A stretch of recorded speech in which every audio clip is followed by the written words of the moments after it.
Hirakud dam இந்தியாவின் ஒடிஷா மாநிலத்தில் மகாநதி ஆற்றின் மீது அமைக்கப்பட்டுள்ள உலகின் மிக நீளமான மண் அணைகளில் ஒன்றாகும். இந்த அணையின் கட்டுமானம் 1948ஆம் ஆண்டு தொடங்கப்பட்டு 1957ஆம் ஆண்டு அதிகாரப்பூர்வமாக திறந்து வைக்கப்பட்டது. இந்தியாவின் முதல் பிரதமர் ஜவஹர்லால் நேரு இந்த அணையை திறந்து வைத்தார். ஹிராகுட் அணையின் மொத்த நீர்த்தேக்க திறன் சுமார் 5.89 பில்லியன் கனமீட்டர் ஆகும். இது வெள்ள கட்டுப்பாடு, பாசனம் மற்றும் மின்சார உற்பத்தி ஆகிய முக்கிய தேவைகளுக்காக கட்டப்பட்டது. இந்த அணை சுமார் 25.8 கிலோமீட்டர் நீளமுடையதாக இருந்து உலகின் நீளமான மண் அணையாக புகழ் பெற்றுள்ளது.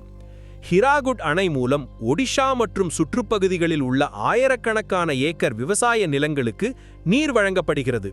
மேலும் இந்த அணை சுற்றுலா தலமாகவும் பிரபலமாக உள்ளது.